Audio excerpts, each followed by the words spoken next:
Bonjour à tous, nous allons maintenant parler de la spécialité sportive et artistique à l'UFRAPS de Grenoble sur les sites de Grenoble et de Valence.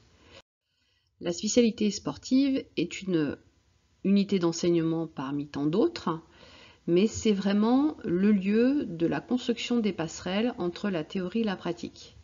C'est donc un temps fort de formation à l'UFRAPS de Grenoble. La spécialité sportive, vous l'aurez chaque semestre durant tout votre cursus. Vous vous engagez dans une spécialité sportive ou artistique pendant 3 années et il n'est pas possible de changer en cours de route, sauf si bien sûr vous redoublez votre première année. Vous effectuerez dans cette spécialité vos stages en 2e et 3e année et vous pourrez prétendre, entre autres dans la licence entraînement sportif, à une carte professionnelle dans cette spécialité qui vous permettra d'être rémunéré pour enseigner cette spécialité. Bien sûr, il n'est pas censé avoir de débutants en spécialité sportive. Nous demandons aux étudiants d'être engagés au mieux dans une pratique institutionnelle, des associations sportives ou des structures de danse, et de pratiquer cette spécialité sportive depuis déjà un moment, et de la pratiquer encore lorsqu'ils sont à l'UFRAPS durant aux alentours de 4 heures par semaine, donc au moins un entraînement dans une association, dans un club ou dans une structure de danse, et pourquoi pas un entraînement personnel à côté. Les différentes spécialités sportives ou artistiques qui sont ouvertes à l'UFRAPS de Grenoble, donc sur les sites de Grenoble et de Valence, sont les suivantes. Vous avez dans les sports collectifs le football, le handball, le rugby, le basketball et le volleyball. Dans les sports et arts individuels, vous avez l'athlétisme, la natation, le judo, les raquettes, l'escalade, la gymnastique, le cyclisme, la danse qui est ouverte sur Valence, mais nous ne savons pas si nous aurons encore un intervenant sur l'UFRAPS de Grenoble. Si ce n'est pas le cas, nous conseillerons aux étudiants qui sont en spécialité danse de prendre une autre spécialité sportive en début d'année, ou nous les basculerons sur les FRAPS de Valence, où la spécialité danse sera ouverte. Nous avons également le ski de fond et le ski alpin. Si votre spécialité sportive n'est pas dans ces spécialités sportives ouvertes sur l'UFRAPS de Grenoble-Valence, il faut peut-être aller voir dans d'autres UFRAPS, dans d'autres endroits en France, si votre spécialité est ouverte. Si vous avez la spécialité sportive musculation ou force athlétique, nous ne disposons pas de cette spécialité sportive sur les sites de Grenoble et Valence. Il faudra donc choisir une autre spécialité sportive si vous voulez rester sur Grenoble ou sur Valence, où il faudra aller voir dans d'autres UFRAPS si cette spécialité est particulièrement ouverte. Attention, si par exemple vous faites du trail, si vous faites du lancer, si vous faites des sauts, la spécialité sportive athlétisme est faite pour vous. Si vous faites du water polo, si vous faites de la natation artistique, il n'y a pas de souci, la spécialité sportive natation est faite également pour vous. Cependant, en judo, c'est une spécialité sportive qui est spécifique au judo. Et si vous faites d'autres sports de combat comme la boxe ou le karaté, eh bien, il faudra peut-être aller voir dans d'autres UFRAPS si vous avez cette spécialité sportive ouverte. C'est donc ici vraiment le judo et seulement le judo que vous étudierez. Dans les sports de raquette, c'est ouvert bien sûr au badminton, au tennis ou d'autres sports de raquette comme le ping-pong. En escalade, en gym et en ski, attention, il faut un niveau minimum requis pour des questions de sécurité. Alors évidemment, on ne devrait pas avoir de débutants, je le répète encore, en spécialité sportive puisque c'est normalement un sport que vous pratiquez depuis plusieurs années, dans lequel vous êtes spécialiste. Cependant, plus particulièrement en escalade, en gymnastique et en ski, il faut vraiment des niveaux minimums requis, dont on va parler juste derrière.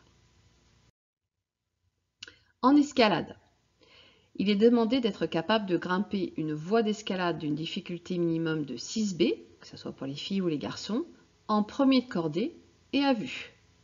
Il faut également maîtriser toutes les manipulations de sécurité sur l'assurage d'un grimpeur évoluant en premier de cordée aux limites de la chute.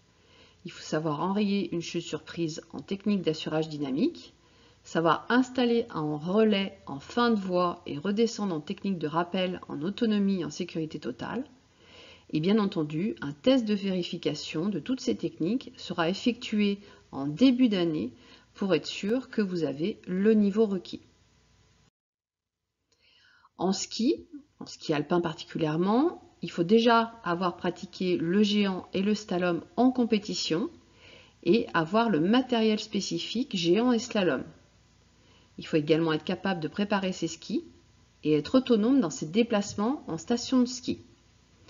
Cela a un coût de prendre la spécialité sportive ski alpin, entre autres si vous n'avez pas tout le matériel à disposition. Il faut aussi assurer ses déplacements, les forfaits, donc ça a un coût qui n'est pas négligeable.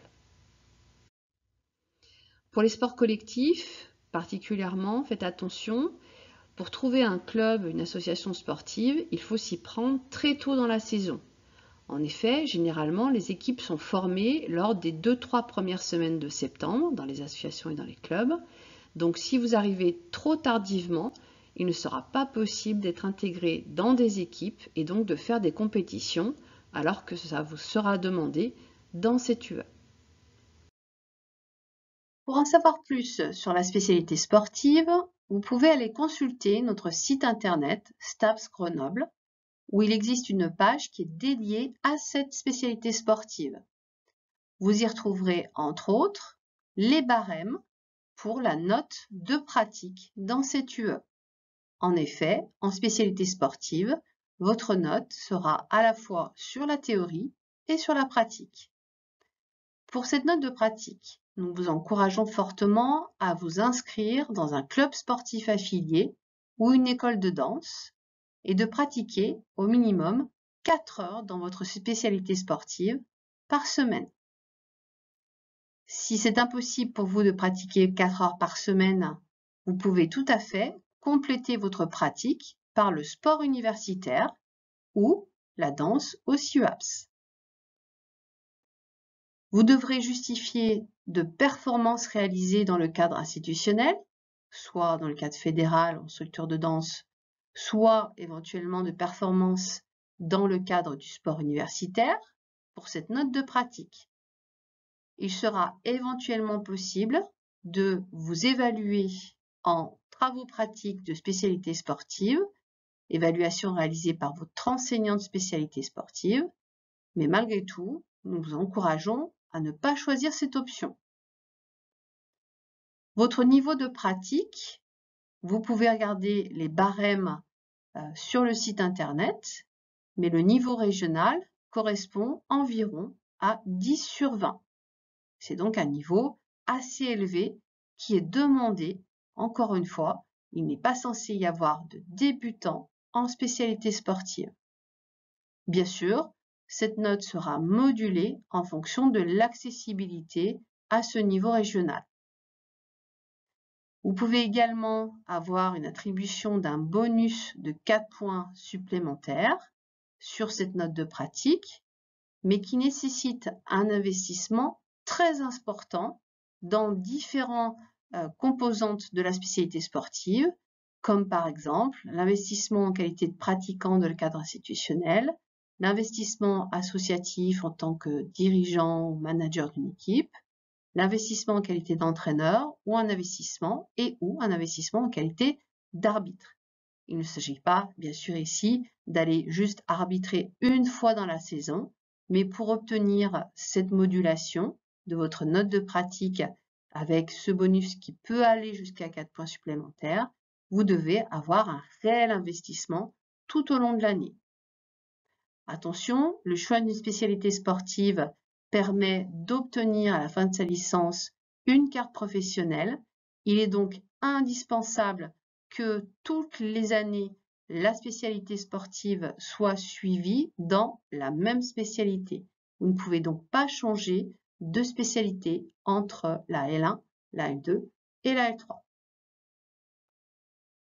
Il est donc vivement conseillé de prendre sa licence en sport universitaire ou de pratiquer la danse au service interuniversitaire en activité physique et sportive. Les résultats obtenus durant le sport universitaire pourront être pris en compte dans les performances en spécialité sportive et artistique. La licence en sport universitaire a un coût.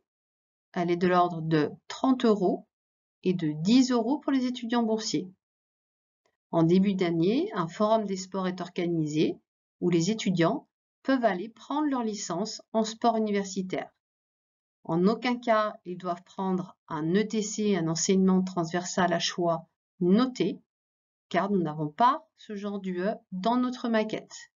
Il faut donc bien prendre des enseignements en sport universitaire qui sont non notés.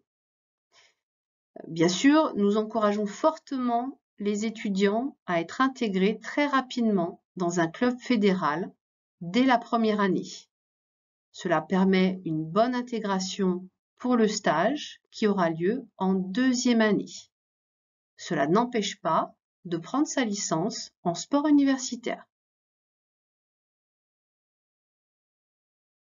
Pour finir, quand vous êtes étudiant sportif de haut niveau et que votre spécialité sportive n'est pas dans la liste des 15 spécialités que nous avons données tout à l'heure, vous pouvez demander exceptionnellement un rattachement à une autre spécialité sportive. Par exemple, si vous êtes sportif de haut niveau en équitation, vous pouvez très bien demander un rattachement dans une des 15 spécialités qui sont ouvertes à l'Université Grenoble-Alpes, donc par exemple en handball. Pour savoir si vous êtes sportif de haut niveau, vous pouvez vous référer à notre site SHN UGA, SHN pour sportif de haut niveau, UGA pour Université Grenoble-Alpes, où vous trouverez les critères qui définissent le statut d'étudiant sportif de haut niveau à l'Université Grenoble-Alpes. Attention, lorsque vous demandez ce rattachement et que vous êtes sportif de haut niveau, vous ne pourrez pas prétendre à l'obtention de la carte professionnelle à la fin de votre licence dans votre spécialité où vous êtes sportif de haut niveau. En effet, il faut avoir effectué tous les enseignements pratiques et théoriques dans une spécialité durant les 3 ans de licence pour obtenir ces cartes professionnelles. Or, avec le rattachement, les sportifs de haut niveau feront toute la partie théorique dans leur spécialité de rattachement, par exemple dans notre exemple le handball, mais pourront réaliser leur pratique, leur note pratique, mais également leur stage dans leur spécialité où ils sont sportifs de haut niveau, dans notre exemple l'équitation. Dans ce cas de figure, encore une fois, l'étudiant ne pourra pas prétendre à l'obtention de la carte professionnelle en équitation.